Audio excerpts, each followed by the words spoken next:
podcast is part of the Sports Social Podcast Network.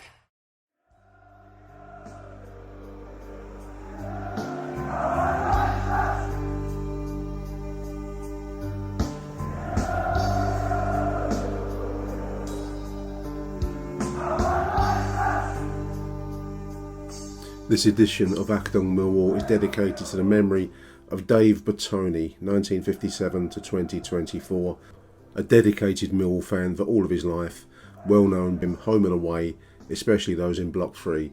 Rest in peace, Dave Bertoni.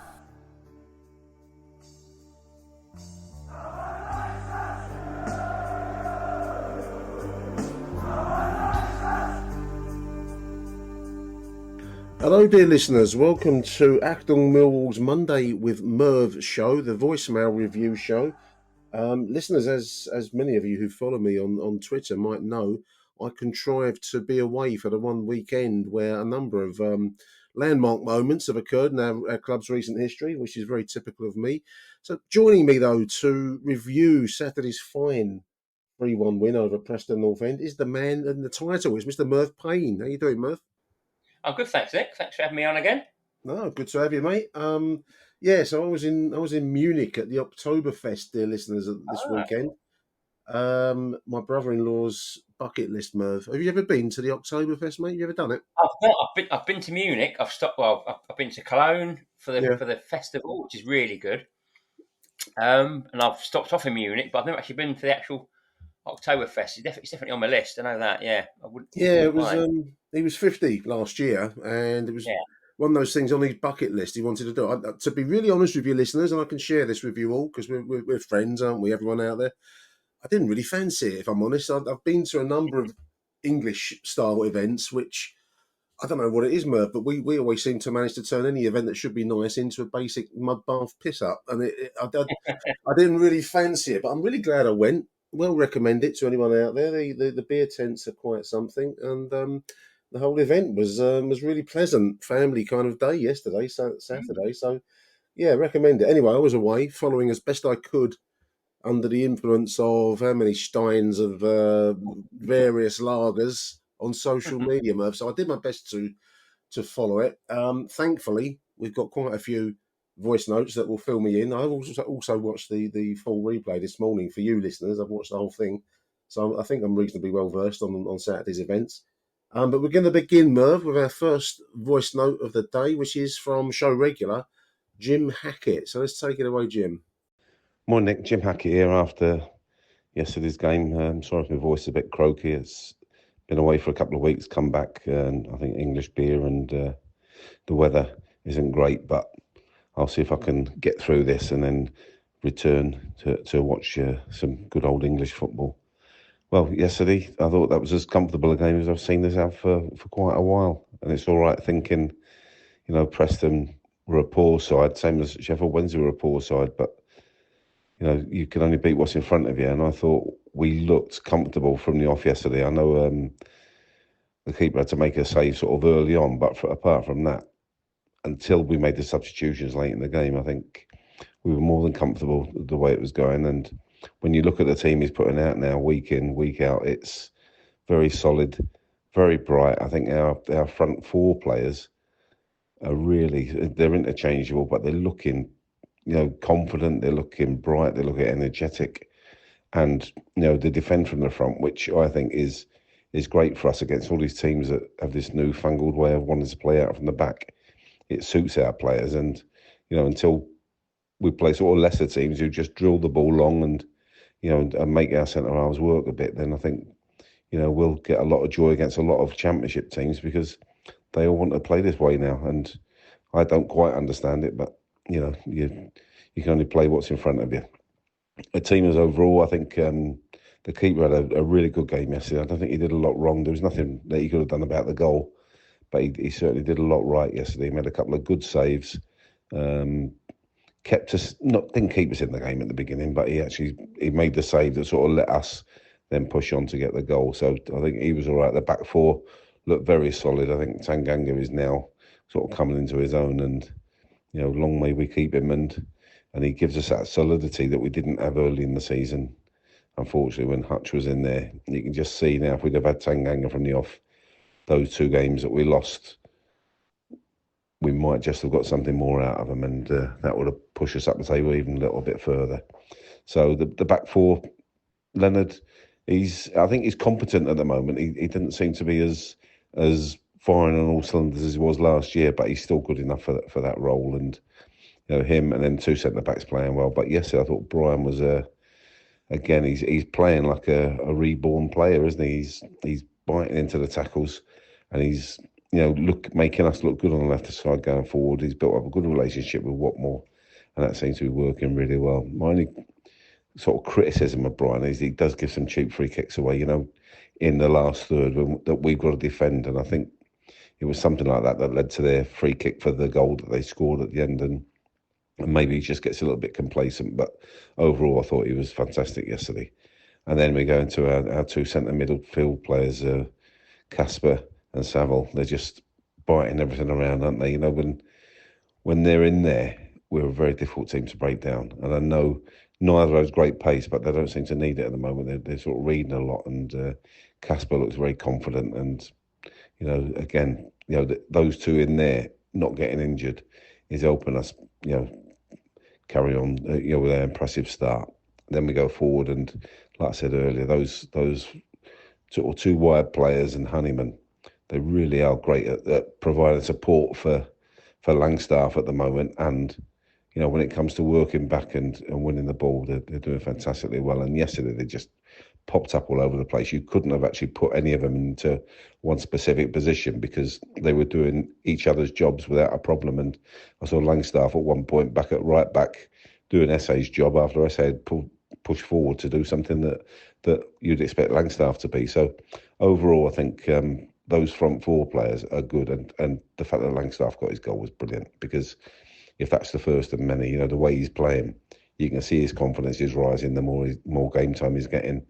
And the other 3 are just sort of piling it on. And I'm really glad that Hanman got his goal yesterday. It's ironic, the sort of goal he scored was the one he missed the week before, but he hasn't let him get him down. And I thought he was our man of the match yesterday. He was everywhere. He was just buzzing, whether it was attacking, defending, helping the midfield out, whatever he needed to do, he just did. And he certainly sort of shoved it up all the moaners that have been going on about him, and how he shouldn't be in the team. I think without him in this team, it wouldn't function half as well as it does. So overall, the team as a whole, I think we're really settled now. We're looking solid, we're looking bright, and we're looking like we can score goals. So, whatever Neil Harris has done, for all the criticism he had about his tactics, his dinosaur approach, I think he's shoved that up a few people, because he's given us a real good identity at the moment.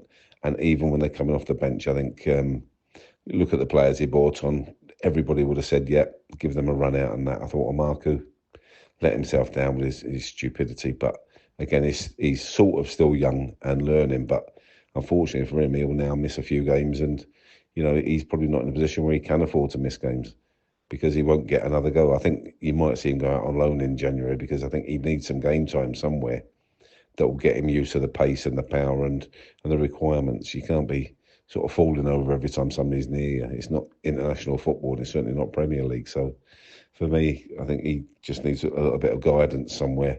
And the other lads who came on certainly did their job. But you can see our main side that he's picking at the moment is solid, and hopefully can go on and gather the points that we need, because I think there is a good side there, difficult to beat, always looking lively. So on to Tuesday night against Cardiff, and let's hope for another good performance, and hopefully we don't get beat, and this last game is a distant memory again. So come on, you Lions. Great stuff by Jim Hackett. Really good voicemail there, I thought, Merv, from Jim. Covered all the points, really. Yeah.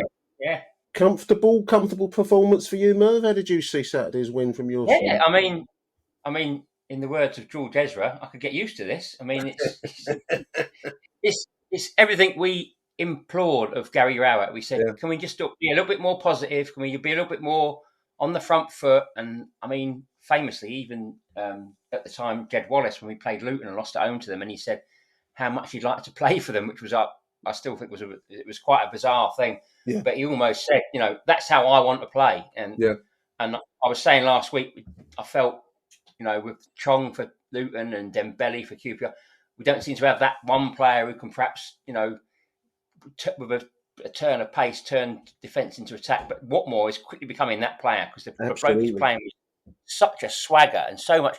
The bloke, he's obviously he's loving life. He's loving his football, And I totally agree with what Jim said about Honeyman. I don't get the stick he got.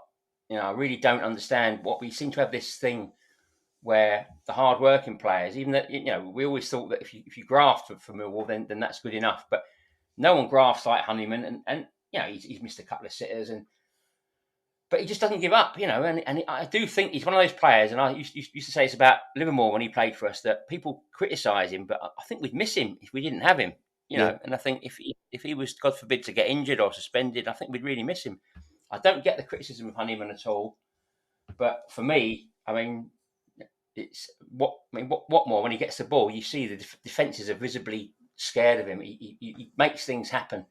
Like I say, I could really get used to talking like this. Luton was a bit of a blip. We beat Sheffield Wednesday comfortably. We've beaten Preston comfortably, and we look like a really, really good side. And what again, Jim covered it. He said players are adapting. The whole sort of style is fluid. People are doing each other's jobs and helping them out, and it's great at the moment. And that's without 2 or 3 players who are injured who could come back in, and do a job. So it's good.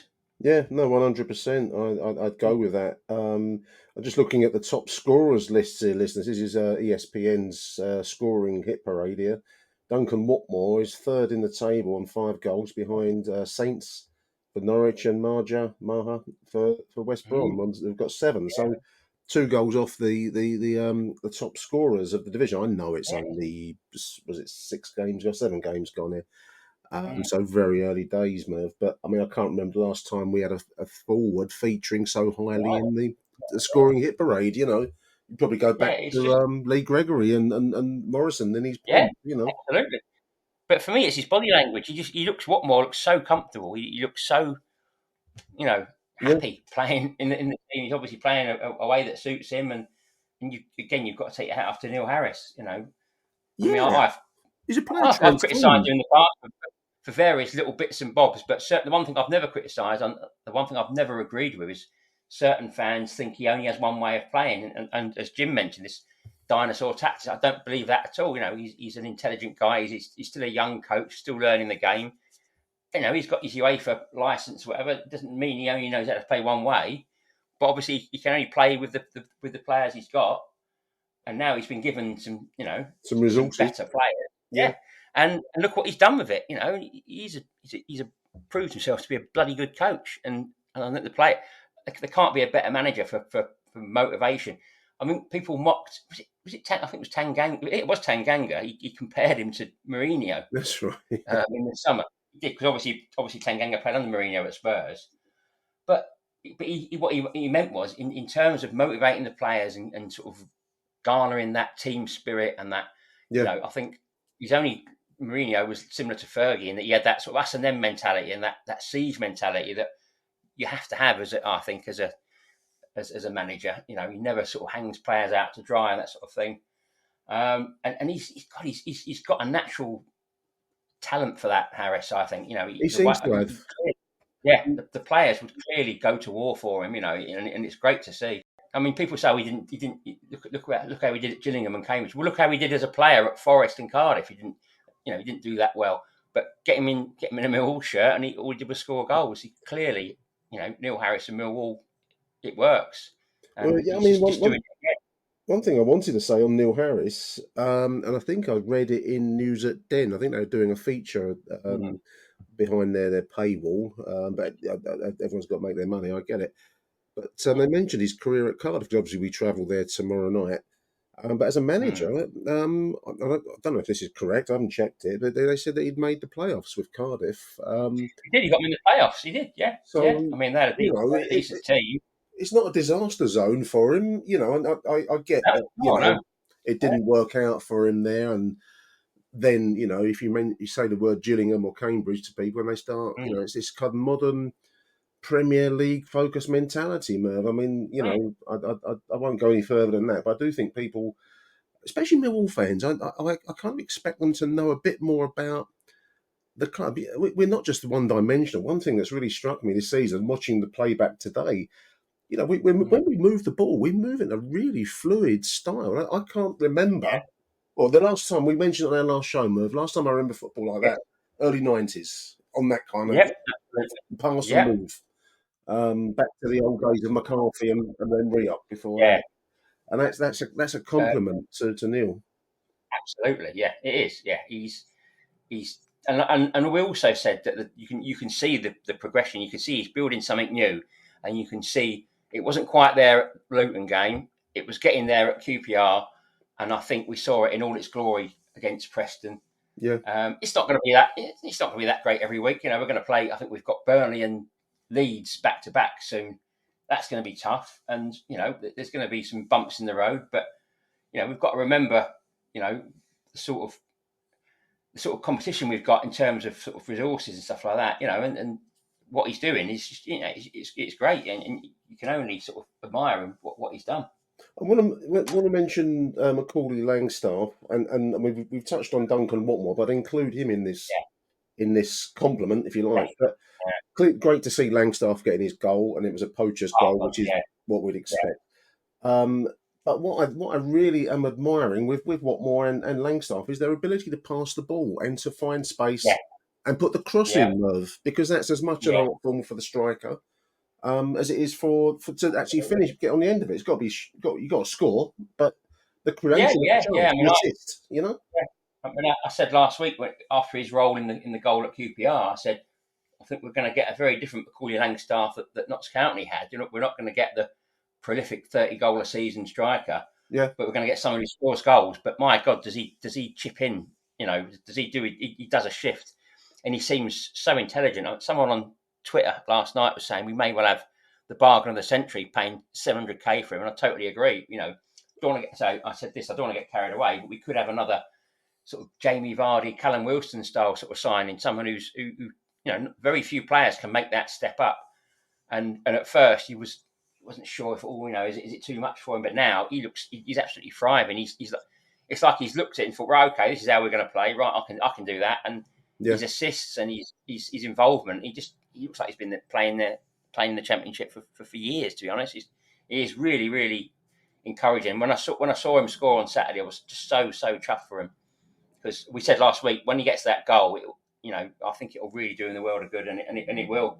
And you could see him in those positions. The goal he got, the edge of the 6-yard box sort of thing. Yeah. And it seems simple, but you could see him in those positions at QPR and in the latter stage of the Luton game. So he's there. You knew it was only a matter of time. So really, really hope now that he just keeps getting better and better as he seems to be doing.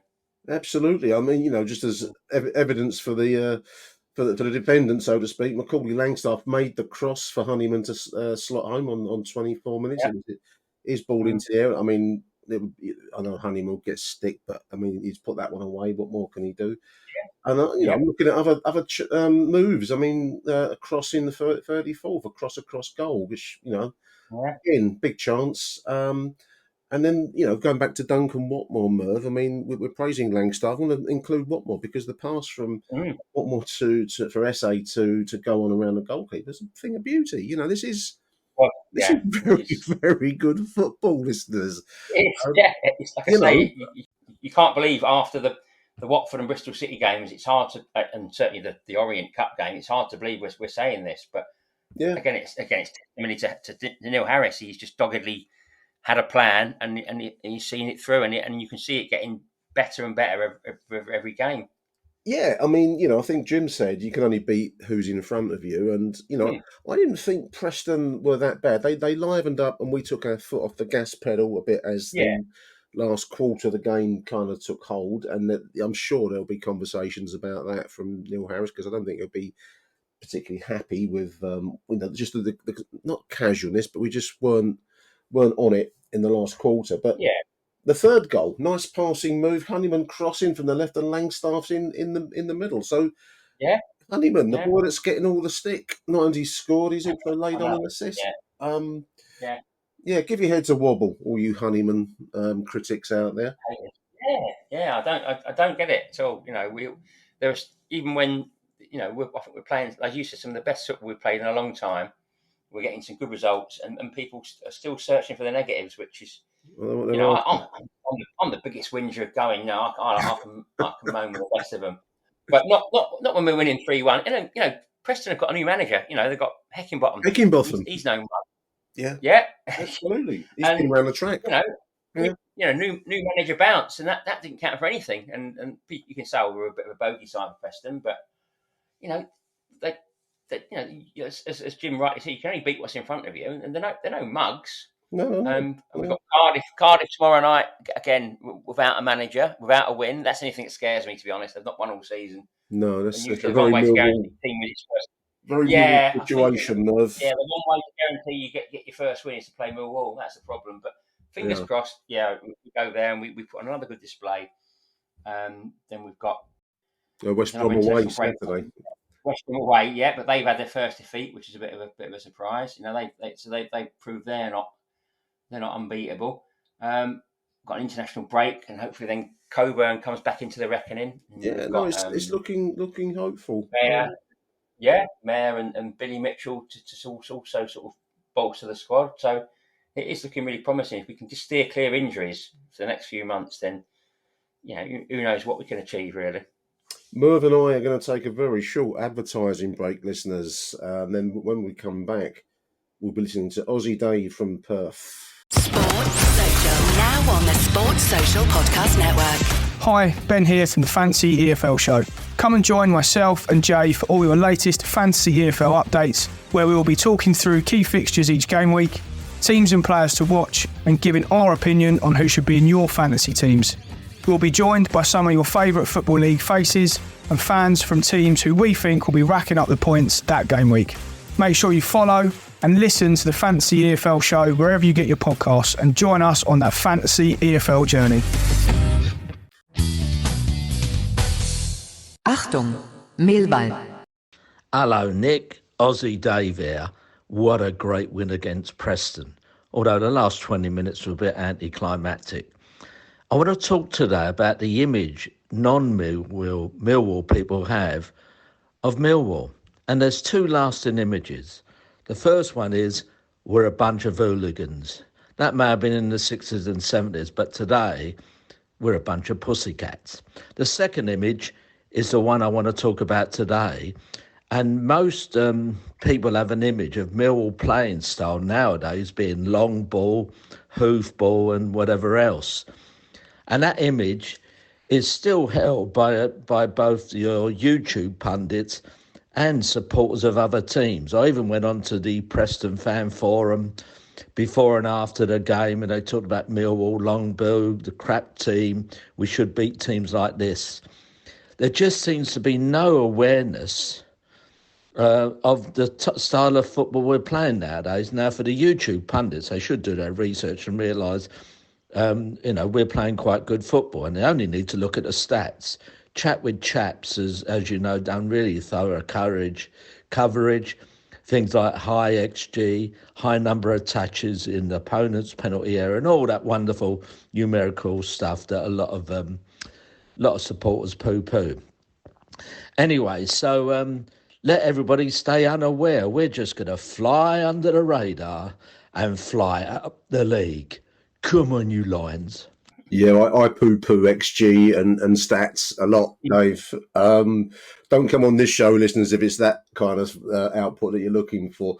But I do think Dave makes a good point in the strange perception that others have, maybe even some of our own fans have, that we are some kind of, amateur hour 11. But, the quality of some of the moves yesterday, the breaks from defence, really impressive. I don't know what more we're supposed to be doing if we're not doing that, because I've been really struck by the quality when we're on our game this season. It goes in little phases, but I'd say with the good stuff, we're really good. Yeah, absolutely. And I think we touched on Watmore looking like he's how sort of happy he seems playing, and the players, the players are clearly playing a system that they're happy and they're comfortable with. We saw under Rowett, we saw it was very sort of low tempo and sideways, and you could sense the players weren't really happy with it. But he could back it up by frequently coming close to the playoff places. And then Joe Edwards comes in and he tried, for all his little worth. Yeah, for all the best will in the world, he tried, but he tried to sort of do the one thing he said he wasn't going to do, and that was change it too quickly. Yeah. But I think under Edwards, I think we saw, Tanganga really sort of came into his own under Edwards, I think initially, and then Harris has just taken on to another level. But yeah, I feel like Harris has struck a balance between the way Rowett played and the way Edwards wanted to play. Yeah, I'd agree with that. Just got balance right. So we're not trying to be we're not trying to be Man City, but we're not being too careful either. And for me, it just seems he's got the balance just right. The players are happy and they look like comfortable playing in the system. And it's just really good to see. It's just it's good to enjoy it. To play good quality football, you need good quality players, and best quality player, in my opinion. I'm sure I'm not giving any news to listeners. Romain Esse, the way he took that chance and the run, the ball's got to find him. Caps off to Duncan Watmore, but that's still got to be put away, Merv. And the way that he rounded the keeper and slotted in from such a tight angle. Yeah, top quality stuff. The boy's going to go the distance, in my opinion. He will go to the top table. To me, he looks like on Saturday. He looked like the sort of player we've got on loan from a top Premier League club. Yeah, someone we've got on loan from Liverpool or Arsenal. Yeah, and we've got him on loan. And you're thinking, if only we could keep him for a bit more. But as the song goes, he's one of our own. He's ours. And every week he just gets better and better. And I've said it at the time when Fleming left. I felt that Fleming leaving was the best thing to happen to Romain Esse. Yeah. So I think he was. Yeah, I think there was a situation where whoever the manager was, whether it was Rowett or Edwards or Harris, is thinking, I can't really leave. I can't really leave Fleming out for Esse, but I want to play Esse. And I think Esse was frustrated, thinking, I can go in there, I can do that job. I can prove to you that you can leave Zian Fleming on the bench. Now that he's gone to Burnley, and I understand his mystery calf injuries flared up. I feel a bit like I'm looking up an ex-girlfriend on Facebook or something to see how he's doing. I know I shouldn't do it, but it was an interview with Parker, and he said, it's a bit frustrating. It's this, which we thought was bullshit at the time. We thought it was just an excuse for him not to play, so he didn't get injured, so we were fattening him up for sale to Burnley. But clearly, it is an issue, and this mystery calf problem, which apparently has dogged him all his career, is a thing, and now it's looking like the best bit of business we've ever done. And Romain Esse, the minute Fleming was out the door, Esse seemed to just improve. He's grown in stature. Same as Casper. Same as Casper De Norre. De Norre, such a good player. Yeah. You could see it. You could see it, flashes of it last season. Yeah. And he's one of those players, I think, who needs not wrapping in cotton wool. He needs a sort of confidence boost. He needs to sort of say, look, even if you make a mistake, we're still going to play you. You're still going to start. And when he's starting week in, week out, he just looked, and that volley of his was just stunning. Yeah, very unlucky. An inch lower, that would have kind of gone in under the angle there. Very unlucky. And he's such a good player. He really is. And the partnership he's got with Saville is looking great. We've got all these great little partnerships all over the pitch. You've got, Tanganga and Cooper look good together, and Sav and Casper, and it's just really looking good. But yeah, I mean, but Esse, he's literally on a different level. He's just, and again, so good to see him get a goal. He really deserves it. He's earned it. Yeah. But yeah, that's what I kept thinking. This is like the sort of player you get on loan from a top Premier League club, and thinking, well, that's a class player, and he's all ours. It's great. It's great to see. Tremendous. We're going to listen now, listeners. I don't know if you've done one before, Archie Whittaker. Apologies if you've said one. I think you're a new voice, but anyway, Archie Whittaker's ever listened to Archie? Hi Nick, it's Archie here, calling in after our brilliant performance today. Very unlike us, so comfortable. I think so much so we tried to make it a bit difficult at the end, with Amaku losing his head. But do you know what? I'm trying to look for the positives in that. I think he's been obviously not got the minutes he's wanted so far this season, and he's trying in any way he can to try and make an impact. And obviously there's ways to do that, and well, he's not really done anything. It's not like he's assaulted someone, but unfortunately in this day and age it's a red card, isn't it? But I think it shows his desire of trying to make an impact when he come on. Hopefully he'll learn from it, and I'm sure he will. Today, everyone was brilliant today. I mean, I'll talk about Essay. He was outstanding. Early on in the season, I spoke to one of my mates and I said, and I'll be honest, I said, obviously on the last couple of seasons where he's been coming in and out and things like that, he just didn't. To me, he didn't look like he had the strength, or there was something missing. And obviously he's very young. But I said to my mate, I said, look, if he was any good, it'd be someone else would have snapped him up already. And I'm so happy I've been proved so wrong, And I don't know. I think that's down to, I've heard him a lot in the interviews, and he's very level-headed, and I think he's got a great family around him. But I think this season we're starting to see he is that good, and I just think he has a good family around him that don't want him to go to one of these Chelseas and blah blah and sit in the youth team. I mean, I really think he is that good, and I think he also as well. It's starting to show that every game that goes on, it starts to show that maybe getting rid of Fleming was good for the team. We're playing some brilliant stuff, and I mean Harris has got to take a lot of credit, but I think with Fleming going, freed up the midfield, and now you're seeing sort of Denor, for example, getting into more advanced positions, and I think last year we sort of struggled to find a partnership in that midfield, whether it would be Saville and Mitchell or Mitchell and Denor. We had that sort of who should we start? Honeyman, should we drop him back? Leonard, should we drop him back? And now they've had a run of games together, Saville and Denor. That's the partnership now for me. You'd have to do really well to get them out of the team at the minute, and they've got that understanding of one goes, one stays, and they just alternate. It's the same as Honeyman and Essay. I mean, they sort of seem to rotate, and the defenders don't know who to pick up. Glad for Honeyman to get his goal today, same as Langstaff. It was just a really, really good performance. Do you know what? I'm enjoying going again. I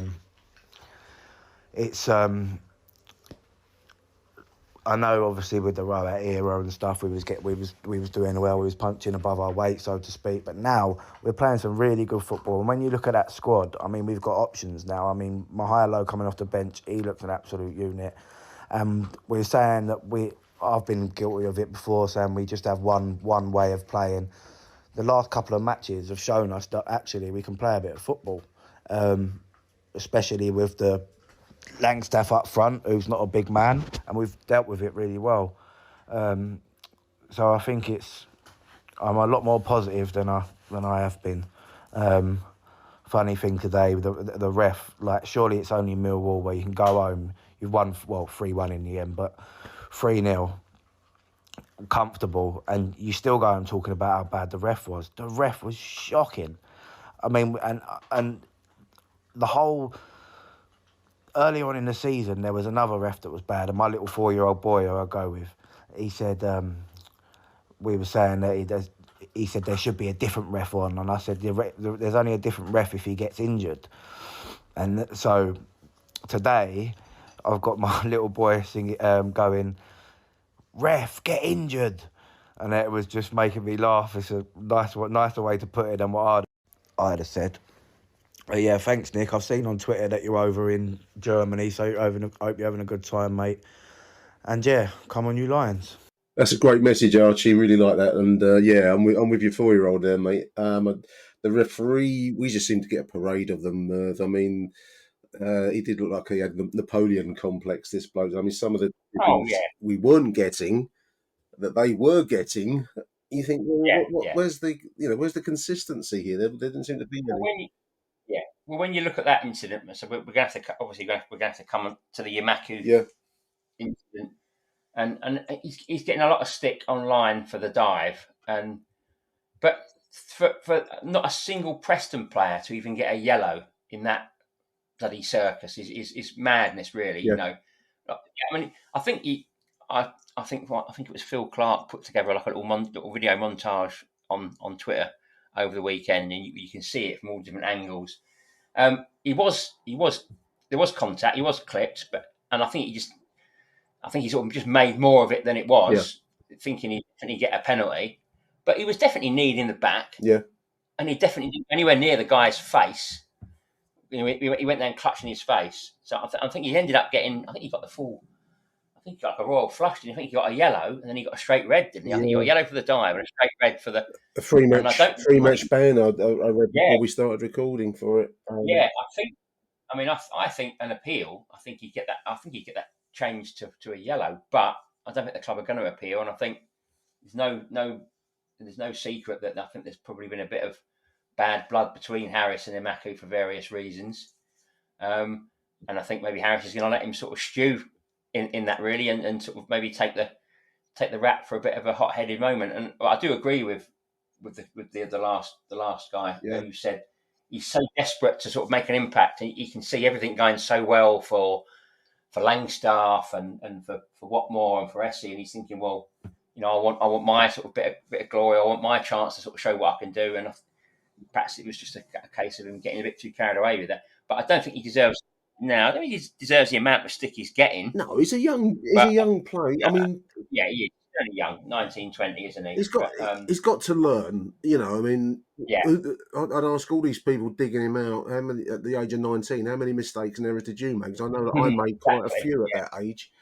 Yeah. And he's under the spotlight. Yes, that's the nature of the profession, Merv. But you know, he's now. It was also interesting when he did get the red card, and I think it's the point you've just been making about Harris wanting to exert a little bit of authority. But I noticed that Harris didn't even react to him as he walked past him. There's Langstaff earlier on when he scored. I think Harris had a word, and in fact, the commentary team, which was Carl Bates and I think it was Brian Horn, said what great man management that Neil Harris has, and we've seen the evidence of that. We can see it, the evidence of that really with Romain Esse.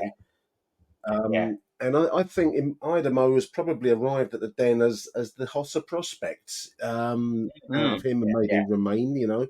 But now he's watching the star go supernova of Romain, and he's feeling a little bit like he's out in the cold, you know.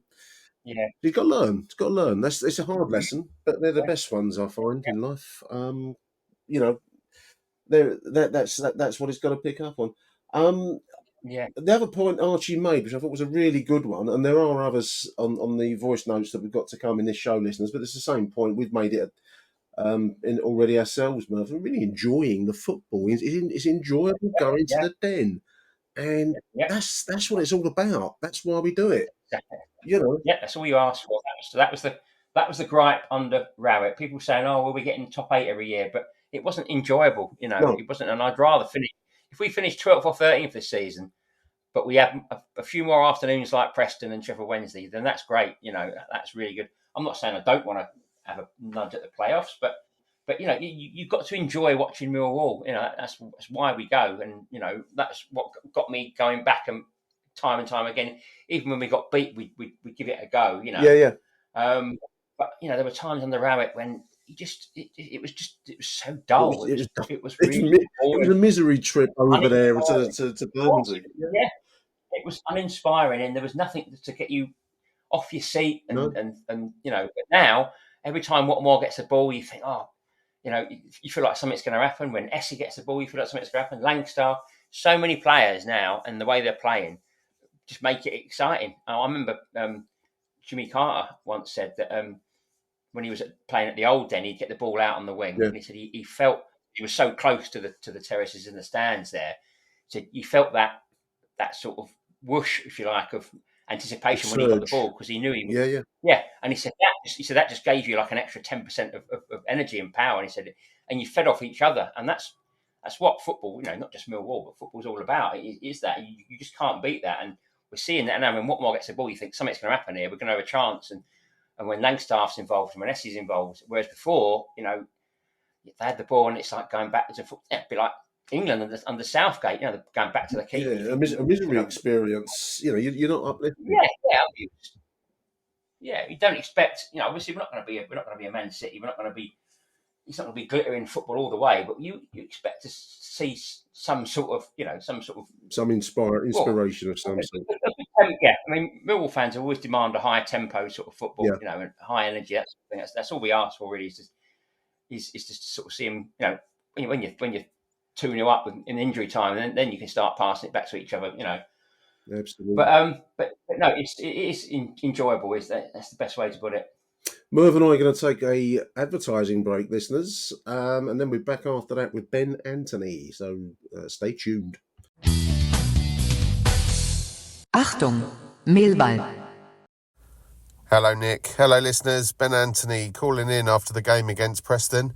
I know Nick's away, and the good news is he didn't miss a lot, just the 4 goals and a red card. So, maybe he should go away more often. We had, excellent drama at the Den yesterday. We'll talk. Let's talk about Marku first. I think it probably it's just naivety from him. Bit of stupidity in the moment, lost his head for that few seconds and gave the referee a decision to make. What I'm not overly clear on is if it was a second yellow or a straight red in the end. I think it might have been a straight red, which means that he's suspended, I guess, for 3 games. We'll have to wait and see on that one, I guess. Pleased to see everyone come through seemingly fully fit. So that's good news on what is already a sort of difficult squad position to be in. But the performances that the players are putting in at the moment, it makes the selection so hard for Neil Harris in the best possible way, because everyone is putting in real shifts and they're starting to get the rewards that they absolutely deserve.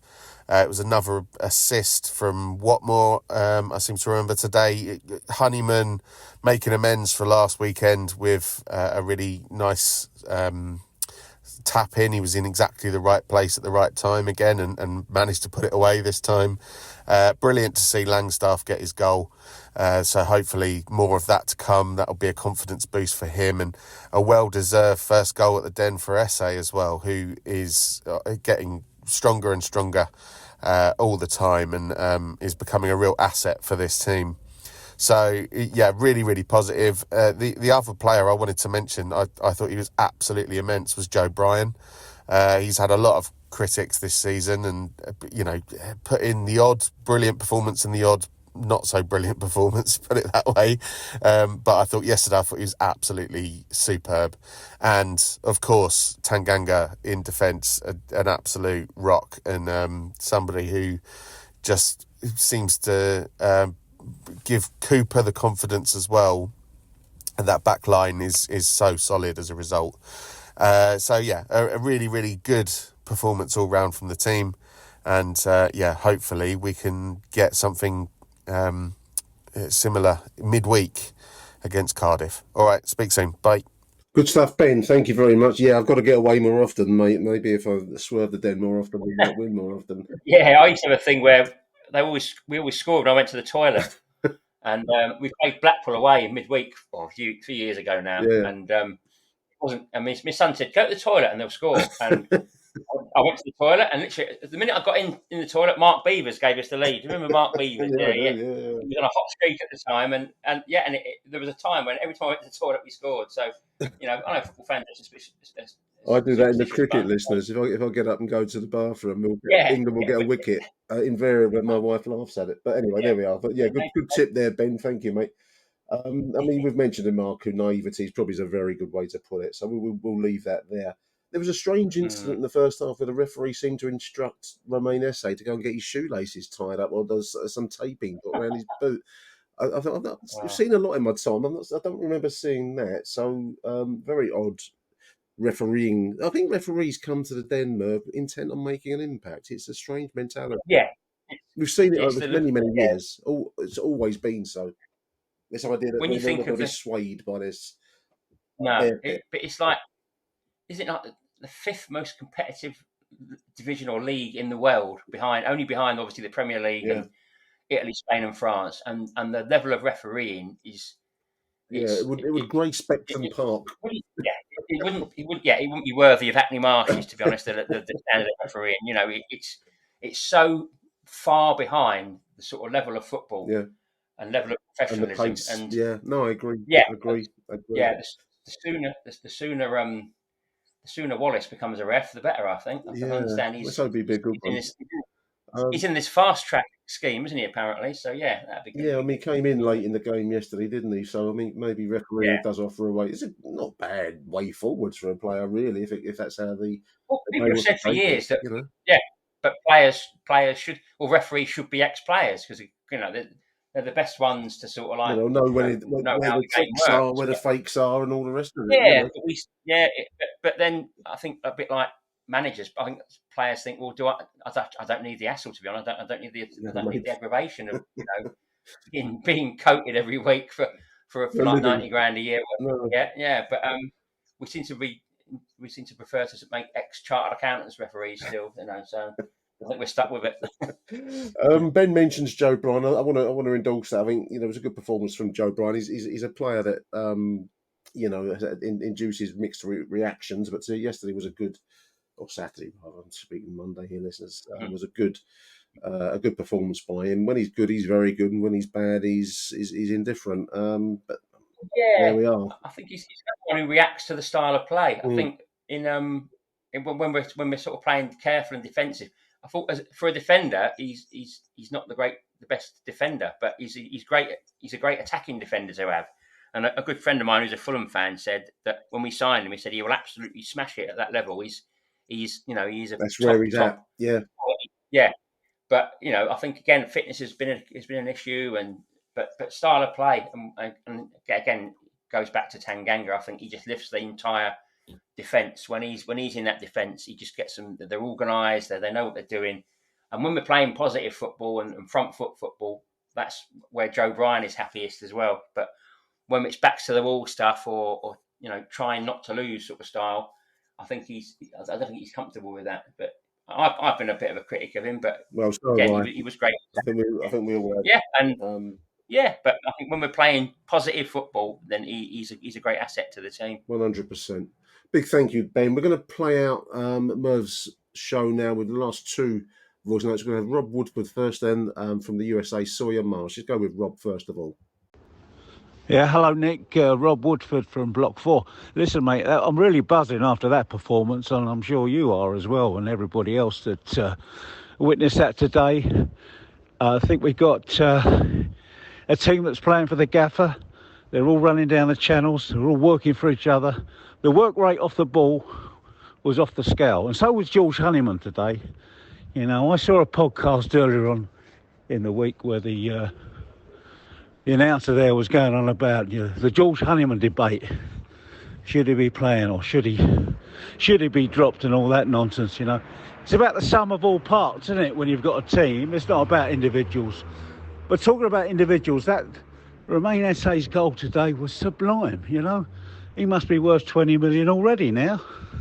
And what about that soft shoe shuffle from Japhet Tanganga? I mean, that's right in front of where I sit. That was absolutely amazing, mate. And I think we can calm down a bit and be a bit more excited about this season now. Maybe the relegation threat is a thing of the past. Maybe not. It could all come crashing down. But let's be positive. It was a brilliant game today. Great performance, great result, and move on to Cardiff. The only thing that spoiled me was the referee once again. To be honest, I thought he was a saucy little fuckpot. But, I should have given you a spoiler alert there, but there we are. That's just my opinion, mate, And love the wall talk, by the way. Another great show. Sean Williams is a smooth operator. And so are you, mate. Keep them coming. Hello, Nicky. It's Sawyer. Just calling to wish you a happy Oktoberfest. It looks like you're enjoying yourself, as you should be. I hope you're draining those steins as fast as they're being filled up. Just wanted to give you some quick thoughts on a great win this morning by the club at the Den against Preston North End, 3-1, and I would say The first 75 minutes, some of the best I've seen the club look in a long, long time. SA looked great. Got his goal at the Den. Honeyman, I thought, was a buzzsaw and just a ball of energy all around the pitch. Also deservedly got his goal. And Langstaff, that was the icing on top. Finally gets his first one for the Lions, and I'm sure he couldn't be happier, and he definitely earned it. Again, 75 minutes of amazing football.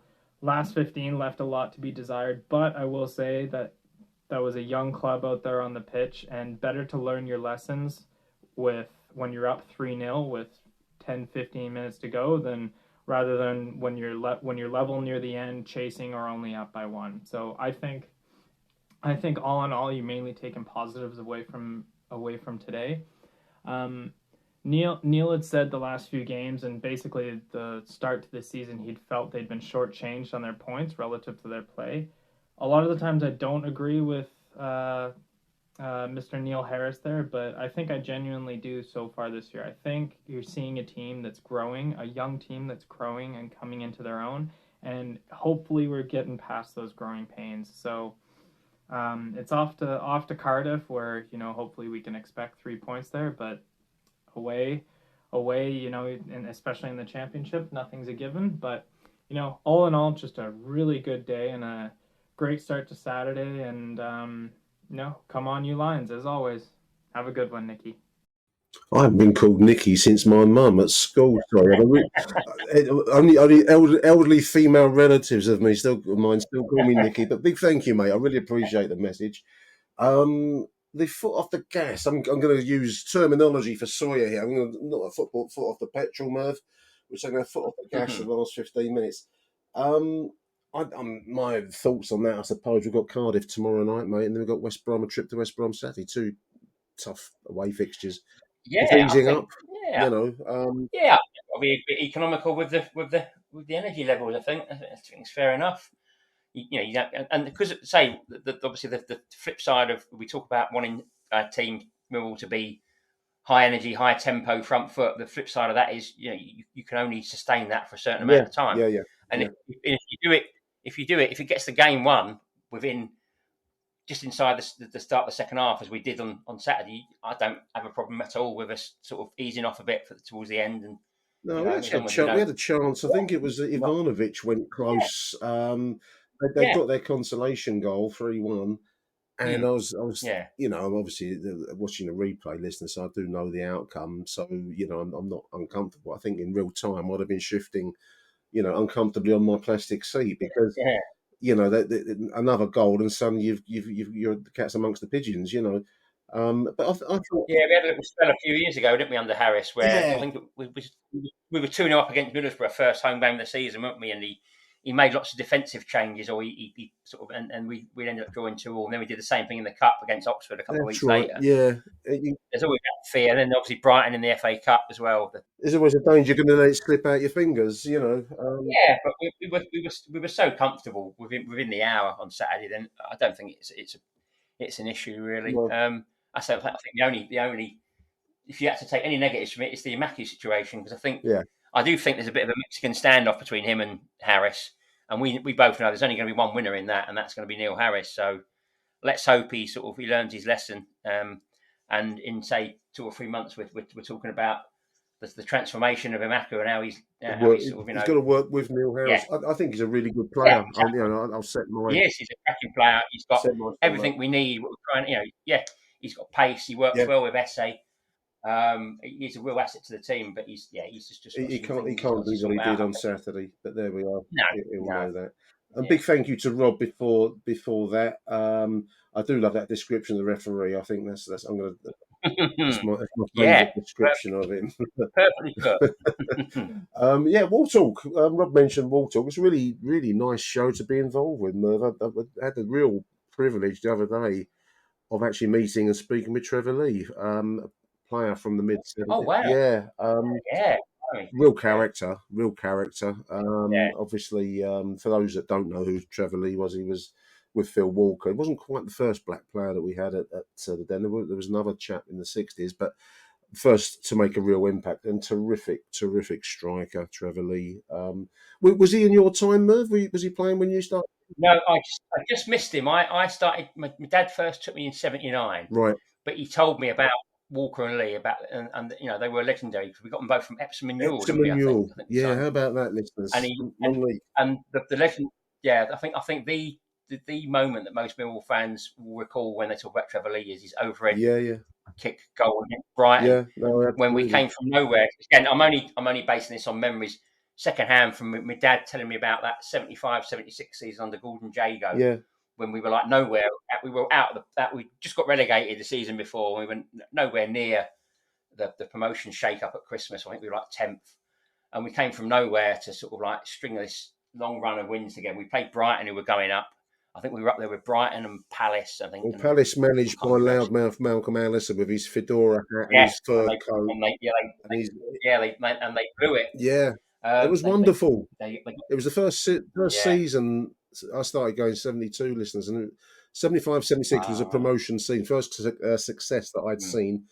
But all of these other elements, the whole Malcolm Allison thing, the Crystal Palace, because back then you could go to Crystal Palace, just pay to get in. So we all finished up. I think they were playing Chesterfield. I always had a soft spot for Chesterfield since 1976 because we needed Palace to draw versus Chesterfield. Yes, that's right. At Selhurst Park. I was there. I think it was about 30,000 people there. Quite a large contingent of Millwall were there for this game because if they didn't beat Chesterfield Palace, we were promoted, and it was a 0-0 draw. The Chesterfield goalkeeper performed miracles, and I don't think Chesterfield quite knew what to make of the level of support because they had a whole end practically singing for Chesterfield. Wonderful night. I think the record still stands as well. When Millwall played at Palace that season, I think the attendance was 38,000. I think that's still a record for the third tier English football. My dad said he went there when the away end was quite a big away end behind the goal where the supermarket is now. Yeah, it's a smaller thing. And he said, the atmosphere that night, it was amazing. It was just so good to sort of pit Palace to the promotion place. Oh, it's beautiful. And I think that's when their so-called rivalry with Brighton started as well. It was all, there was. Well, that's a bit confusing, Mallory, isn't it? That rival because there was a real one. I don't think I quite knew what to make of Millwall. I think it's Mallory because Mallory and Allison were such big characters. I think. That was, and it was also the season where we had was it Romark, the hypnotist? Remember that story? I did a little bit of research. He was a TV hypnotist, listeners, and that's right. They were Paul McKenna sort of character. Yeah, that's right. Yeah, that's the kind of idea. Yeah, and he apparently went. In fact, we mentioned it with Trevor, so I won't do a spoiler on that. But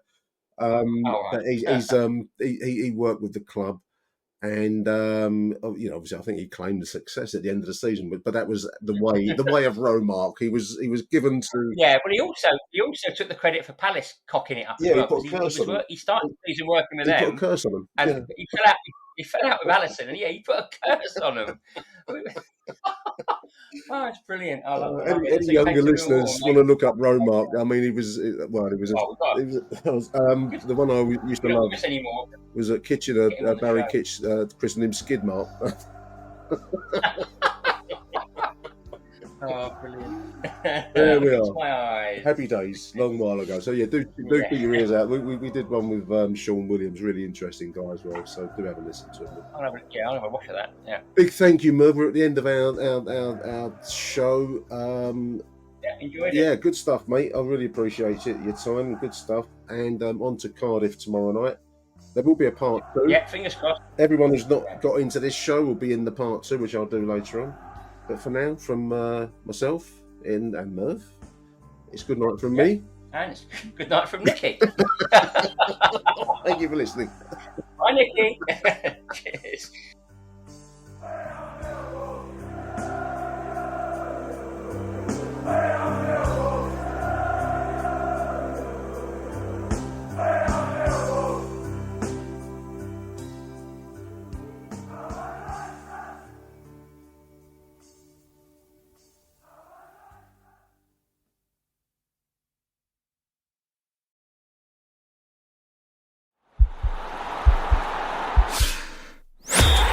podcast is part of the Sports Social Podcast Network.